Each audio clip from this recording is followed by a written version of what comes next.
자, 시장은 쉬어가지만 저희는 투자 전략 정비를 위해서 꼼꼼하게 뉴스들 살펴봐야겠죠. 미국 증시 전문 유튜버 유사남님 연결해 들어보겠습니다. 유사남님 안녕하세요. 네, 오늘 시장은 쉬어가지만 저희가 어떤 내용들 좀 꼼꼼하게 체크를 해봐야 될까요? 네, 일단 오늘 같은 경우는 말씀해 주신 것처럼 미국의 노예 해방일로 오늘 같은 경우는 주식시장을 포함한 미국 전체가 쉬어가는 날이다라고 말씀드릴 수 있을 것 같은데요. 그런 가운데 안에서 오늘 미국을 포함해서 여러 가지 소식들이 나오고 있지만 중국에서는 대출 우대 금리에 대한 발표가 있을 예정입니다. 그리고 어저께 같은 경우 장 마감까지 전반적으로 주식시장이 상승했던 부분들을 FOMC 이후에 반납한 부분들이 좀 있었는데요.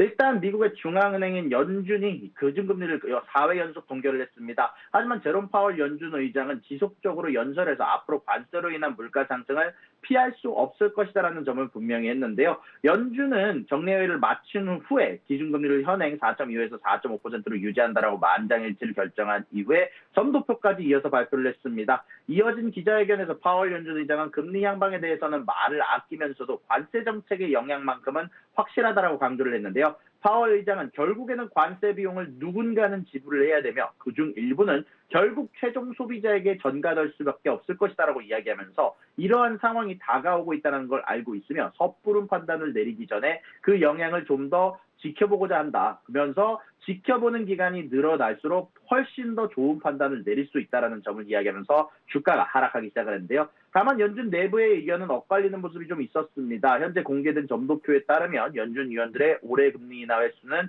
중간값은 연 2회를 유지를 했습니다만 다만 19명의 위원 중 2025년에 금리 인하가 없을 것으로 예상한 위원이 7명으로 지난 회의 때보다 늘어났으면서 위원들 간의 시각차가 커지고 있음을 보여주기도 했습니다. 또한 2026년에 금리 인하 횟수를 줄였으며 2027년까지도 금리 인하 횟수가 추가적으로 줄을 수 있다는 점을 시사를 하기도 했고요. 파월 연준 의장은 이런 의견 대립에 대해서 경제의 불확실성이 높은 만큼 그 누구도 금리 경로를 강하게 확신하지 못한다라고 설명하며 확대 해석을 경계하며 점도표에 커다란 평가를 주지 말라라고 얘기를 했고요. 실제로 연준은 올해 인플레이션 전망치를 기존 2.1%에서 3%로 상향 조정을 했으며 2025년 경제 성장률 전망은 하향 조정하면서 관세가 미칠 경제적 부담을 우려하고 있음을 내비쳤습니다. 시장은 여전히 오는 9월 금리 인하 가능성을 70% 이상으로 높고 보고 있지만 대부분의 전문가는 관세의 영향을 제대로 파악하려면 적어도 9월까지는 기다려야 할 것으로 보고 있어 연준이 금리 인하는 서두르지 않을 것이다라는 전망에 좀 더 무게가 실리고 있고요.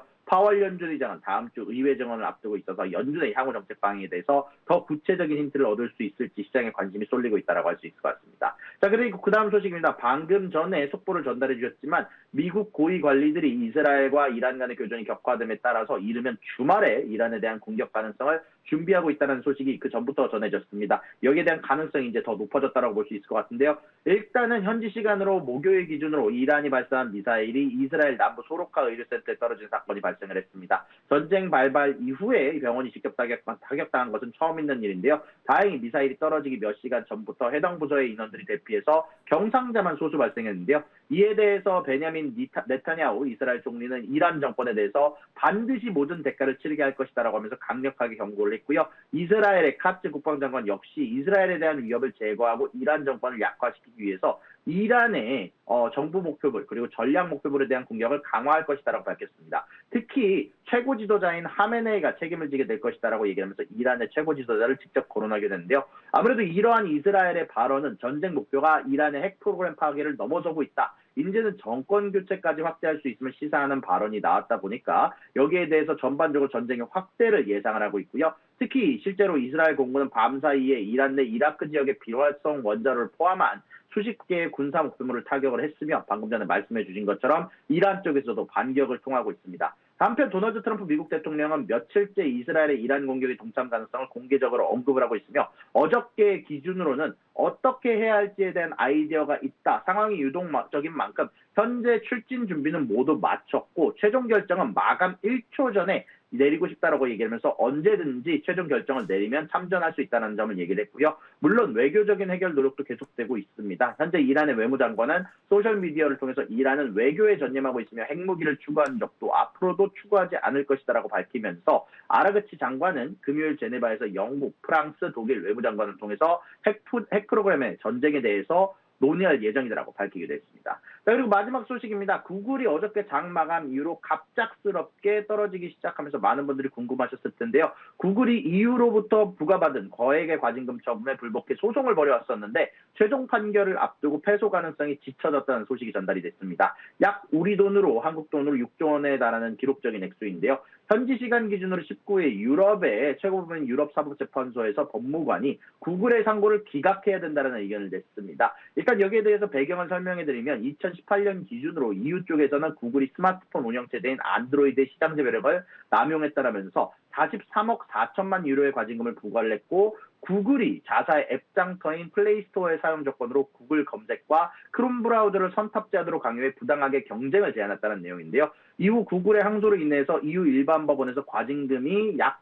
2천억 원 정도 줄었지만 판결의 핵심 내용은 그대로 유지되면서 여전히 6조 원에 해당하는 벌금이 선언이 됐었고요. 여기에 구글이 불복해서 최고법원에 상고를 했는데 최종 판결을 앞둔 상황에서 이번 법무관 의견이 나왔다는 건 사실상 재판소가 EU 집행위의 손을 들어준 셈이다라고 평가받고 있습니다. 그로 인해서 현재 6조 원에 해당하는 벌금이 적용될 것으로 예상이 되고 있고요. 율리안의 코커트 법무관은 구글이 안드로이드 생태계에서 지배적 지위를 이용해 사용자들이 구글 검색을 하도록 만들었고 그 결과로 얻은 데이터로 서비스를 개선하며 독점적인 방안을 이어가면서 구글의 법적 주장이 타당하지 않다라고 지적하면서 전반적으로 구글의 패소 가능성이 어느 때보다 높아진 상황이라고 전달할 수 있을 것 같습니다.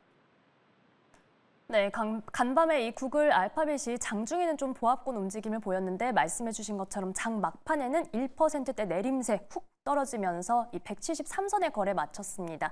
자, 오늘 말씀 여기까지 듣겠습니다. 미국 증시 전문 유튜버 유산남님과 함께했습니다. 고맙습니다.